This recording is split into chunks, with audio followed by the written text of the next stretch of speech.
Morning stock 2020 में आप सबका स्वागत है। मैं हूं आशीष वर्मा और रोज की तरह मेरे साथ जुड़े हुए हैं Neeraj Vajpayee. Neeraj ji hi, good morning. Good morning. हफ्ते का आखिरी ट्रेडिंग सेशन, देख रहे थे किस तरह की पिच पे आज का ये शुक्रवार का मैच होगा। अमेरिकन मार्केट सारे निशान में, यूरोपियन मार्केट सारे निशान में, लेकिन दिन के हाई से तमाम मार्केट ठंडे पड़ते हुए नजर आए थे। एक समय डाउ 100 अंक की मजबूती दिखा रहा था आपकी स्क्रीन पर, फाइनली क्लोज 38 अंक की मजबूती के साथ हुआ है। रिटेल सेल्स के आंकड़े ऐसे अमेरिका में मजबूत थे और लगातार तीसरा स्ट्रेट मंथ पॉजिटिव नंबर्स का, इसीलिए मार्केट्स को मजा आया। दिक्कत की बात है ग्रीस को लेकर की खबरें आई कि फिर से वो जो डील है नहीं हो पा रही है। आईएमएफ के स्पोक्स पर्सन के स्टेटमेंट्स आए और उसके बाद ऊपरी स्तरों से फिर से दबाव बना, तो ग्रीस अभी भी वेट कर रहा है। यूरोपियन मार्केट में भी सिमिलर सिनेरियो प्ले आउट हुआ। यूरोपियन मार्केट में भी हमने देखा ऑफ हाईज वो मार्केट्स क्लोज हुए। ग्रीस को लेकर जो खबरें आई वो दिक्कत भरी थी, क्योंकि आईएमएफ की टीम अब जा चुकी है ब्रुसेल से, जहां पे ग्रीस के साथ बातचीत हो रही थी। तो एक बार फिर से वो टलता हुआ ओवरहैंग कंटिन्यू होता हुआ। एशियन मार्केट इसीलिए बहुत ज्यादा रिस्पॉन्स पॉजिटिव साइड पे नहीं कर रहे हैं।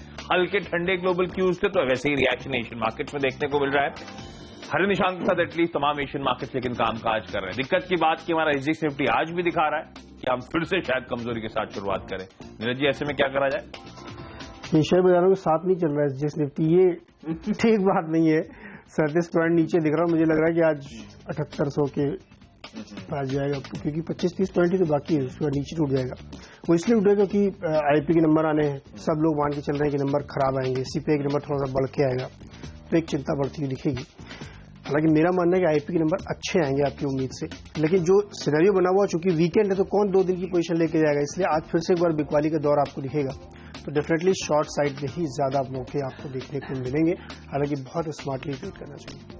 और बहुत स्मार्टली तो ट्रेड करना ही पड़ेगा, क्योंकि पता नहीं किस तरफ करवट लेगा मार्केट। खरीदारी और बिकवाली दोनों होंगे। शुरुआती 5-10 मिनट ट्रेड इनिशिएट ना करें, सेटल होने दें मार्केट्स को। डिसाइसिव कॉल तभी लें, क्योंकि हमें भी नहीं पता कि किस करवट एकदम से मूड बदल जाए, क्योंकि क्लोज पॉजिटिव हैं हल्के बहुत। कल हमने देखा था प्रेशर आता हुआ इंडियन मार्केट्स में, तो क्या हल्का सा रिबाउंड आएगा या फिर एक सस्टेन्ड प्रेशर कंटिन्यू होता हुआ नजर आएगा। कुछ स्टॉक ऐसे होंगे जो हम रिकमेंड कर रहे हो, शायद शुरुआत में अगर पहले 4-5 मिनट में उस तरफ का मूव दिखाएंगे, तो स्ट्रेट टू सेटल होने के बाद अब अपना पोजीशन या डिसाइसिव कॉल लें। खरीदारी और बिकवाली दोनों होंगे। नीरज जी, शुरुआत कहां से? जिंदल स्टील एंड पावर के साथ शुरुआत करेंगे। कल भी सिलेक्टर्स ने इसको शॉर्ट करने की सलाह दी थी और जैसा कि हमें लग रहा था कि 100 का लेवल तोड़ेगा और बहुत ज्यादा गिरावट है। फ्यूचर्स में दूसरा सबसे ज्यादा गिरने वाला स्टॉक ये था, 8% के आसपास गिरा। सिलेक्टर्स का मानना था कि 100 के नीचे अगर ये जाता है तो बहुत ज्यादा इसमें कमजोरी के संकेत बनते हुए दिख रहे। पैटर्न बहुत ही खराब हो चुका है, बहुत वीक पैटर्न है, इसमें लॉन्ग बनाने की तो कोई गुंजाइश ही नहीं दिखती है। तो सेलेक्टर्स को लगता है कि हर राइज पे इसको सेल तो करना ही चाहिए, लेकिन अब गिरावट पे भी बेचना चाहिए, क्योंकि ये काफी नीचे के स्तर देखने को आपको मिल सकते हैं। 60 रुपये पहुंच जाए तो आश्चर्य नहीं होना चाहिए, क्योंकि कंपनी की जो फंडामेंटल है वो खराब होती दिख रही है और उसी का रिफ्लेक्शन आप प्राइस और मूवमेंट पे देख रहे हैं। 91 का टारगेट लेते हुए जिंदल स्टील एंड पावर में बिकवाली करके चले। इंडिया बुल्स रियल एस्टेट एक और स्टॉक है। जो हाई बीटा स्टॉक थे, रियल एस्टेट वाले थे, उनको बहुत उम्मीद थी कि सस्टेन करेंगे, लेकिन कर नहीं पाए। कल भी आप देखिए तो तमाम सारे रियल एस्टेट शेयरों में अच्छी खबरों के बावजूद पिटाई हुई है। हालांकि खबरें अच्छी जो थी वो स्टॉक स्पेसिफिकली, उसके बावजूद उसमें कमजोरी देखने को मिली। इसका मतलब ये हुआ कि अब इनमें जो लोग हैं वो ट्रस्ट नहीं है और इसीलिए बिकवाली कर चल रहे हैं। और इसीलिए लगातार जो है आप ऐसे स्टॉक देखेंगे जो हाई बीटा, जो उनके तो बैंक हो, रियल एस्टेट हो, मेटल हो, सब में वीकनेस बनती दिख रही है। हमें लगता है इंडिया बुल्स आज गिरेगा और करीब 40 रुपये का स्तर इसमें आ सकता है। 46 का टारगेट लेते हुए, स्टॉप लॉस लेते हुए 40 का टारगेट रखें। आशीष, इंटरेस्टिंग है। इसके विपरीत हम शुरुआत खरीदारी से करने वाले हैं और सबसे पहले तो इनफैक्ट रियल एस्टेट स्पेस की दिग्गज कंपनी डीएलएफ ही होगी। इनिशियल ट्रेड्स के लिए सेटल होने का वेट करें। हमें लगता है डीएलएफ शायद पॉजिटिव साइड में आज मोमेंटम दिखाती हुई नजर आए। तो टारगेट्स आपकी स्क्रीन पर हैं। लगातार बातचीत चल रही है। कहा जा रहा है डीटी सिनेमा से जो 500 करोड़ रुपए की डील हुई थी, उसके बाद डीएलएफ और भी एग्रेसिवली बातचीत कर रही है अपने नॉन कोर एसेट्स बेचने के लिए और लगातार खबरें भी आ रही हैं उस फ्रंट पे। फ्रुक्टिफाई होंगी तो स्टॉक में वापस एक स्ट्रांग मूव शायद आपको देखने को मिले। इस बीच में ओपेनहाइमर, मैं देख रहा था उस फंड ने इस कंपनी में अपना स्टेक बढ़ा दिया है। 4.99% था, जिसे बढ़ाकर 5.12% कर दिया गया है। ओपन मार्केट से उन्होंने एग्रेसिवली यहाँ पे स्टॉक्स की खरीदारी करी है डीएलएफ की। तो एक भरोसा इन लेवल्स के आसपास शायद रिस्क रिवॉर्ड फेवरेबल हो रहा है या फिर डाउन साइड लिमिटेड है, इसलिए लोग अब इन लेवल्स के आसपास और बेट कर रहे हैं, अपनी पोजीशंस को एवरेज आउट कर रहे हैं। हमें लगता है डीएलएफ में शायद ये खरीदारी करने के मौके हो सकते हैं, अच्छे अप मूव्स के लिए आप शायद ब्रेस अप कर सकते हैं।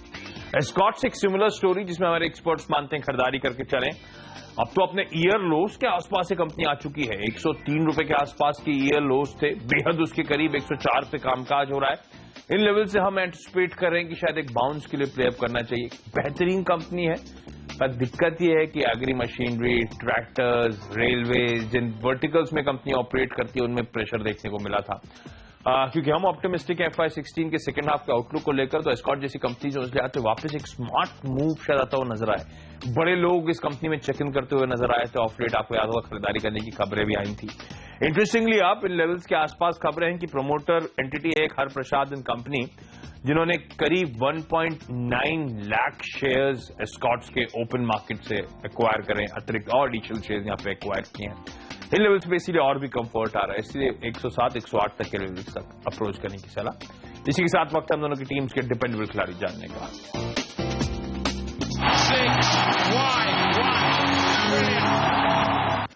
ब्रिटानिया में खरीदारी की सलाह सेलेक्टर्स दे रहे हैं। उनका मानना है कि अब चूंकि तमाम सारे जहां नेगेटिव खबरें चल रही तो वहां पे ऐसे स्टॉक ढूंढना चाहिए जहां पे वैल्यू है, ग्रोथ है, विजिबिलिटी है और इन्वायरमेंटल सपोर्ट भी है, तो वहां पे खरीदारी की अपॉर्चुनिटी देखिए। ब्रिटानिया ने रिजल्ट के बाद से लगातार एक बहुत अच्छा परफॉर्मेंस दिखाया है। एक समय तक ये 2700 रुपए उससे ऊपर जा गया था, लेकिन उसके बाद एक दिन इसमें बड़ा करेक्शन आया था 5-6% का। उसके बाद उसने सस्टेन किया और बहुत अच्छी बाइंग दिखे। तो अगर आप चार्ट पे देखोगे तो आपको फिर से लगेगा कि जो बीच में क्रैक आया था उसको फिर से रिट्रेस करेगा, यानी 2700 से ऊपर के स्तर आपको जल्दी इसमें दिखेंगे। और जिस तरीके से मानसून प्रोग्रेस कर रहा है, पोजीशन ठीक है और एक डिफेंसिव है FMCG, तो सेलेक्टर्स को लगता है कि यहाँ पे आज खरीदारी की अपॉर्चुनिटी रखनी चाहिए। 2630 के आसपास का लक्ष्य लेते हुए ब्रिटानिया में खरीदारी करके चले, 2590 का स्टॉप लॉस रखें। आशीष GMR इंफ्रास्ट्रक्चर वो कंपनी जिसमें हमारे एक्सपर्ट्स मानते हैं डिपेंडेबल के तौर पर उतारना या फिर इन लेवल्स के आसपास उनका कंफर्ट लगातार बढ़ रहा है, इसलिए खरीदारी करने की सलाह है। इंफ्रास्ट्रक्चर कंपनी है, सब जानते होंगे बैंगलोर बेस्ड कहना चाहिए कि इंफ्रा कंपनी है। प्रमोटर GMR होल्डिंग्स, हम लगातार हाईलाइट भी कर चुके हैं कई बार कि वो हिस्सेदारी इस कंपनी में ओपन मार्केट से एक्वायर कर रहे हैं। हालांकि मार्केट ट्रेंड के चलते स्टॉक उसके बावजूद भी प्रेशर में देखने को मिला है। लेकिन यहाँ पे जून 9 और जून 10 यानी कि पिछले 2 ट्रेडिंग सेशंस में, कल को छोड़ दें तो 22 लाख शेयर्स प्रोमोटर्स ने फिर से एक्वायर करे हैं। अपने ईयर हाई 37-38 के जो थे वहां से अभी काउंटर 66%, 66% यानी कि 2/3 करेक्ट हो चुका है। तो कंफर्ट उस लिहाज से ज्यादा आता है। इस कंपनी के अगर वैसे भी वैल्यूएशंस देखें तो हमें तो बड़े अट्रैक्टिव अब नजर आते हैं, क्योंकि सम ऑफ द पार्ट वैल्यूएशंस अगर मैं करने की कोशिश करूं, यानी टुकड़ों में वैल्यू करने की कोशिश करूं इस कंपनी को, तो जिसका एयरपोर्ट का कारोबार है, पावर का कारोबार है, इंडोनेशियन कोल माइंस है, SEZ है, लिक्विड इन्वेस्टमेंट्स है, वो सब अगर आप वैल्यू करने की कोशिश करेंगे तो इन लेवल से कहीं सिग्निफिकेंटली हायर वो मूल्यांकन आएगा इस कंपनी का। अच्छा, इस बीच जो तमाम कंसर्न्स चल रही है, कंपनी धीरे धीरे अपनी पकड़ बनाने की कोशिश कर रही है। आपको याद होगा दिल्ली इंटरनेशनल एयरपोर्ट DIAL जिसे हम कहते हैं, उसमें इसकी सब्सिडरी ने एडिशनल 10% स्टेक एक्वायर करा। इस बीच सब्सिडरी काकीनाडा SEZ ने गिंजाओ इंटरनेशनल इन्वेस्टमेंट कॉर्पोरेशन यानी कि GIIC के साथ एक करार किया है, जिसमें हाई एंड इंडस्ट्रियल पार्क बनाने की बात है, जिसमें चाइनीज इक्विपमेंट मैन्युफैक्चरिंग कंपनीज वहां पे आएंगी और सेटअप करेंगी। GIIC के साथ जो कंसोर्शियम है उसमें GIIC ऑलमोस्ट $500 मिलियन इस पार्क में इन्वेस्ट करती हुई नजर आएगी।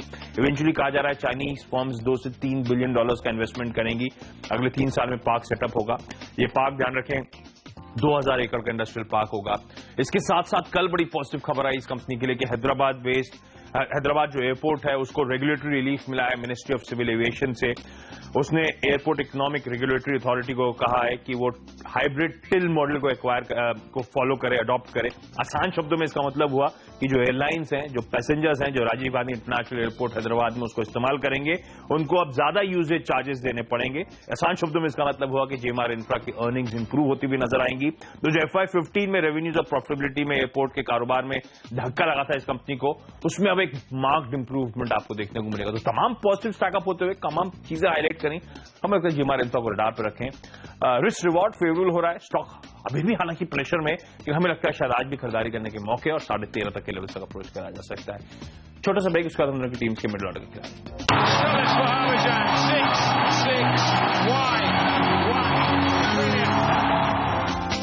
चलिए, मध्यक्रम के स्टॉक्स में भी बिकवाली का सिलसिला ही रहेगा और बैंकिंग शेयर सेलेक्टर्स को काफी कमजोर लग रहा है, इसलिए यहाँ पे इनको लगता है कि सेल करना चाहिए। Bank of Baroda, union bank, UCO bank, ये सब बिकवाली करके चलिए। उसकी वजह ये है कि बॉन्ड यील्ड जिस तरीके से बढ़ती हुई दिख रही है विदेशों में, उसका अंदाजा लगाया जा सकता है कि यहाँ पे भी दिक्कत आएगी, इसलिए बैंकों पे लगातार प्रेशर आपको देखने को मिलेगा ही मिलेगा। इसलिए सेलेक्टर्स को लगता है कि सरकारी बैंक, खासतौर पे जो छोटे मझोले बैंक हैं, उनमें सबसे ज्यादा बिकवाली आती हुई आपको दिखेगी।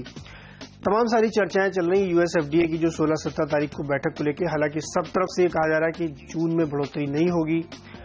वर्ल्ड बैंक भी कह रहा है कि अगले साल तक टाल देना चाहिए। इन तमाम चीजों के बावजूद वह हैंगओवर इसलिए बना हुआ है क्योंकि कोई भी सरप्राइज, कोई मूव आ सकता है, क्योंकि जेनेट येलेन की जिस तरीके से कमेंट्री बार बार आ रही है वो डराने वाली, इसलिए सेक्टर्स को लगता है कि बैंकिंग शेयरों में प्रेशर देखने को मिलेगा। और जर्मनी यूएस की यील्ड अगर आप देखेंगे तो बहुत शार्प मूव उसमें देखने को मिले। सेक्टर्स को लगता है बैंक ऑफ बड़ौदा पहला स्टॉक होगा, 140 का लक्ष्य लेते हुए यहां बिकवाली करें। यूनियन बैंक में 133 का टारगेट लेते हुए बिकवाली करें और यूको बैंक में 51 रुपए का लक्ष्य बना के बिकवाली करके चले। तीनों ही सरकारी बैंक है, बिकवाली की सलाह होगी। आशीष, फोकस इंटरेस्टिंग हमारा यहाँ पे बिकवाली पर ही होने वाला है, बैलेंस आउट करना, क्योंकि हम तो चाह रहे हैं कि आज 5 बल्लेबाज 5 गेंदबाज में इनफैक्ट औरबिंदो फार्मास्यूटिकल्स या औरबिंदो फार्मा पहली कंपनी हमारे एक्सपर्ट मानते हैं बिकवाली करें। सस्टेन्ड रैली के बाद कल आपको याद होगा ऊपरी स्तरों से एक प्रेशर दिखना शुरू हुआ। हमारे एक्सपर्ट्स मानते हैं कि शायद यहाँ पे सीरियस अनवाइंडिंग हो सकती है, तो इस लिहाज से उनका मानना है 1235-1230 तक के लेवल तक औरबिंदो फार्मा में अप्रोच करें, बिकवाली करने की सलाह होगी। पीएसयूज ऑब्वियसली आज ट्रेड में फोकस में रहेंगे। कैनरा बैंक पहला काउंटर हमारे एक्सपर्ट्स मानते हैं बिकवाली करें। और कल तो एक इंटरेस्टिंग ट्रेंड था, अगर आप मार्केट को कीनली ऑब्जर्व करते हो, कैनरा बैंक कैश मार्केट में हल्के हरे निशान में था, वायदा में 3-3.5% की कमजोरी के साथ कामकाज कर रहा था। तो इनमें से ऑब्वियस है कि एक मार्केट को करेक्ट होना है, ज्यादा पॉसिबिलिटी और हाई लाइकली कि कैश मार्केट के प्राइसेस करेक्ट होते हुए नजर आएंगे। 285 तक के लेवल्स तक यहां पे अप्रोच करिए। पंजाब नेशनल बैंक यानी कि पीएनबी लगातार प्रेशर बना हुआ है। कई बार लगता है कि लेवल्स के आसपास अट्रैक्टिव हो गया है, लेकिन वो सेल ऑफ कंटिन्यू होता हुआ, और इनफैक्ट कल भी हमने दिन के लोज पे जाके अकाउंट को क्लोज होता हुआ देखा है। हमारे एक्सपर्ट्स मानते हैं इनफैक्ट अभी भी और नीचे के लेवल शायद आपको देखने को मिल सकते हैं। तो 130 के नीचे शायद आज की ट्रेडिंग से शुरू जाता हुआ नजर आए। टारगेट्स आपकी स्क्रीन पर। इसी के साथ वक्त हम दोनों की टीम्स के फ्री हिट खिलाड़ी जानने का। जयप्रकाश एसोसिएट्स, और यहां पे भी बिकवाली की सलाह है। स्टॉक लगातार मतलब कह नहीं सकते कितने बुरी तरीके से इसमें लगातार कमजोरी देखने को मिल रही है। वजह बिल्कुल साफ है, जिनके ऊपर बहुत ज्यादा कर्ज है, कर्ज रिपे नहीं कर पा रहे हैं, ये दिक्कतें आ रही हैं, वहां पे स्टॉक की पिटाई हो रही है। पिछले दिनों ये चीजें सामने निकल के आई थी। 60-70 हजार करोड़ का कर्ज है, और जो छोटे छोटे ये एसेट्स अपने बेचते हैं, उससे जितना पैसा निकलता है उससे डेट सर्विस करना भी इनके लिए मुश्किल है, और इसीलिए इसमें लगातार प्रेशर बना हुआ और कोई रिस्पाइट की गुंजाइश नहीं है। अगर ये कहीं देखे कि 3-6 महीने बाद स्थिति सुधर जाएगी, कोई परिस्थितियां बदल जाएंगी, तो शायद कहीं पे टिके, लेकिन वो बिल्कुल दिख नहीं रहा। इसलिए मैसिवली सेलिंग है, और बड़े इन्वेस्टर जिन्होंने पोजीशन ले रखी थी, बड़े इन्वेस्टर्स में उनकी बात कर रहा हूं, जो लॉन्ग टर्म के लिए लेते हैं 5 साल 8 साल के लिए, वो इससे चेक आउट कर चुके हैं। वो एक बड़ी दिक्कत की बात है। कहीं से कोई सपोर्ट इस स्टॉक के लिए नहीं है। हमें लगता है कि बहुत जल्दी 10 रुपए का आ जाएगा, तो फिर हम लोग टीम में भी नहीं ले पाएंगे इसको। इसलिए यहाँ पे फैक्टर्स होता है कि भी और आखिरी मौका है, आखिरी मौका 1-2 दिन का शॉर्ट करके चलिए। 10 रुपए 75 पैसे का लक्ष्य होना चाहिए। 11.50 पे स्टॉप लॉस है। क्योंकि जेपी स्विच की आपने बात करी, तो इनफैक्ट ध्यान रखें मार्केट का मूड गॉज करना बड़ा मुश्किल है, एक दिन ऊपर एक दिन नीचे। इस वोलेटाइल मार्केट्स में आपको ऑब्वियसली फिर क्वालिटी पे फोकस करना चाहिए। शायद क्वालिटी ही इस टाइम पे ऐसा होगा जहां पे आपको फोकस करें तो लोअर लेवल्स पे बाइंग अच्छा खासे रिटर्न्स क्लॉक करती हुई नजर आएगी। तो उस लिहाज से हमारे एक्सपर्ट्स मानते हैं जेके पेपर एक ऐसी कंपनी हो सकती है जिसको आप रडार पे रखें। ये कंपनी, पहले तो अपफ्रंट बता दूं आपको, देश की तीसरी सबसे बड़ी पेपर कंपनी है, लार्जेस्ट प्रोड्यूसर है ब्रांडेड पेपर की इस देश में, और in fact Asia, middle east, Africa जैसे स्ट्रॉन्ग ज्योग्राफीज में इस कंपनी के अच्छे खासे फुटप्रिंट्स हैं, यानी कि वहां पे एक्सपोजर है। इस कंपनी का जो फ्लैगशिप प्रोडक्ट है जेके कॉपियर 30% मार्केट शेयर एंजॉय करता है, और हमने सबने कभी रिकॉल यूज कर रहा होगा, रिकॉल ब्रांड रिकॉल बेहद स्ट्रांग है जेके पेपर का, और लॉयल्टी बेहद स्ट्रांग है। पेपर इंडस्ट्री के साथ बड़ी दिक्कतें रही हैं, इसलिए स्टॉक ऑब्वियसली आपको प्रेशर में नजर आएगा। जैसे कि मेटल कंपनीज हम हाईलाइट कर रहे थे, लगातार दबाव में थी, डंपिंग हो रही थी चाइना से, और इस इंडस्ट्री में भी वही हाल है। इसीलिए जो मार्जिन्स कंपनीज कमा रही थी कहीं नीचे थे जो मार्जिन्स एक्चुअली इनको डिजर्व करना था। तो सिर्फ चाइना की डंपिंग नहीं, ध्यान रखें कोल की कीमतें हुई, पल्प की प्राइसेस हुई, वो इंच अप कर रही थी और उसलिए भी दिक्कतें मार्जिन के फ्रंट पे आई थी। अब कोल प्राइसेस इंटरनेशनली आपको क्रैश होती हुई नजर आएंगी। कोल ऑक्शन जिस तरह से हमारे देश में हो रहे हैं, कोल लिंकेजेस जो हमारे ऑक्शन हो रहे हैं, उसकी पाइपलाइन जो सामने है, उसके चलते अवेलेबिलिटी ऑफ कोल शायद एक इशू अब ना रहे और प्राइसेस भी बहुत ज्यादा एस्केलेट ना होती हुई नजर आए, तो जेके पेपर जैसी कंपनीज को इसका भरपूर फायदा मिल सकता है। चाइना को लेकर जो दिक्कत है, जैसे हमने स्टील में एंटी डंपिंग ड्यूटी लगती हुई देखी है, एक बड़ा पॉजिटिव स्टेक है और सरकार एटलीस्ट सोच रही है, समझ रही है कि इंडस्ट्री कितनी प्रेशर में चाइना की डंपिंग के चलते, तो अगर पेपर में ऐसा कुछ लगता है तो एक बड़ा ट्रिगर पॉजिटिव साइड में हो सकता है। लेकिन ये कंपनी फाइनेंशियली स्ट्रांग है। Q4 में मैं देख रहा था नंबर्स बेहद स्ट्रांग थे। मुनाफे में आई थी 18 करोड़ रुपए का मुनाफा, 13, 13.5 करोड़, 14 करोड़ के लॉस के मुकाबले। मार्जिन्स में एक मार्क्ड इंप्रूवमेंट था, 12 से बढ़कर 16% आए हैं। और मैं इनफैक्ट ना सिर्फ Q4 मुझे याद है, Q3 के नंबर्स भी इस कंपनी ने स्ट्रांग घोषित कर रहे थे। तो फाइनेंशियल फ्रंट पे स्ट्रांग फुटिंग पे है। कोयले की दिक्कतें, पल्प प्राइसेस या फिर चाइना इंपोर्ट, अगर ये सब एड्रेस होते हैं तो अच्छी रीरेटिंग होती हुई नजर आएगी। लेकिन अभी से क्वार्टरली नंबर्स बेहतर ये कंपनी डिलीवर कर रही है। लिमिटेड डाउनसाइड अब इन लेवल से नजर आता है क्योंकि बुक वैल्यू 57 की है। अपने 30, 50, 150, 200 डीएमएस जो भी आप कह लें, उसके ऊपर इस समय कामकाज कर रहा है। प्रोमोटर्स का 54% स्टेक है। और इंटरेस्टिंगली कल आपको याद होगा हमने हाईलाइट करा था कि एफआईआईज इस टाइम पे लगातार इंडियन मार्केट में बिकवाली कर रहे हैं। तो जहां एफआईआईज का एक्सपोजर ज्यादा है, शायद उन कंपनी से बचें, या डीआईएस का एक्सपोजर ज्यादा है क्योंकि वहां पे एक्यूमुलेशन अभी भी हो रहा है, डीआईएस अभी भी पैसा इन्फ्यूज कर रहे हैं, उन कंपनीज पे आप फोकस कर सकते हैं। जेके पेपर उस लिहाज से शॉर्ट करना शुरू करता तब ये रडार पे आई। जेके पेपर में मेरे ख्याल से डीआईआईज का 21% स्टेक है। जो दो जाने माने डीआईआईज हैं, एलआईसी और जीआईसी, दोनों मिलाकर 4% स्टेक इस कंपनी में ओन करते हैं। हमें लगता है जेके पेपर जैसी कंपनी उस लिहाज से भी फोकस में रहेंगे और डाउनसाइड तो बहुत ही लिमिटेड और अपसाइड पोटेंशियल बड़ा स्ट्रांग है। खरीदारी करने के मौके ढूंढने 40 तक के लेवल से आज अप्रोच करने की सलाह। छोटा सा ब्रेक, उससे हम दोनों की टीम्स के आखिरी के 3 खिलाड़ी बताएंगे।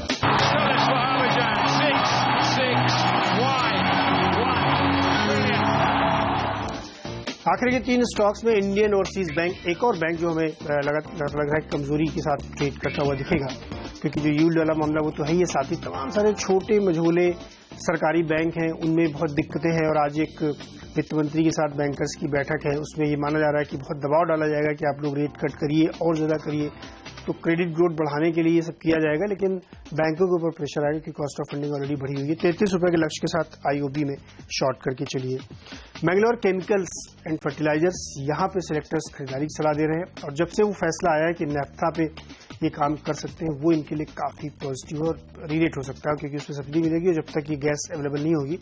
तो मैंगलोर केमिकल एंड फर्टिलाइजर्स में आपको खरीदारी करके चलना चाहिए। 66 रुपए के आसपास ट्रेड कर रहा है, 72 का लक्ष्य रखिए और 64 के आसपास स्टॉप लॉस। और अंत में श्रीराम ट्रांसपोर्ट फाइनेंस, एक और सेल साइड का स्टॉक है, यहाँ पे भी वीकनेस लग रही है। कल भी 5-5.5% कमजोर हुआ है और जब से क्रेडिट स्विस ने इसमें अपनी नेगेटिव रिपोर्ट दी थी, तब से स्टॉक में लगातार गिरावट हुई और 1100 1050 के आसपास से गिरता देखिए 800 से नीचे चला गया है।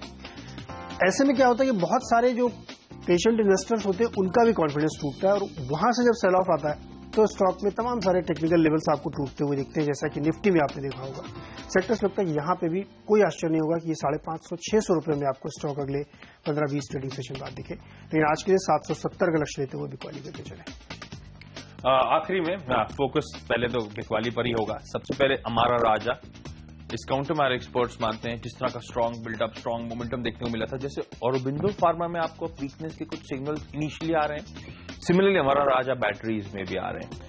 वायदा में कल ध्यान रखें, ये स्टॉक मेरे ख्याल से 3% कमजोर हुआ था। सबसे तगड़ा ओपन इंटरेस्ट में उछाल देखने को मिला है, 15% के आसपास का एक इंडिकेशन है कि किस तरह से अब वीकनेस आ रही है, किस तरह से यहाँ पे शॉर्ट बिल्डअप होते हुए नजर आ रहे हैं इस कंपनी पर। और वैसे भी ये कंपनी उनमें से कैटेगराइज कर सकते हैं जहां पे एफआईआईज की वाकई बड़ी स्ट्रांग होल्डिंग है। अगर डीआईआईज 9% होल्ड करते हैं, एफआईआईज की 18% की होल्डिंग है इस कंपनी में।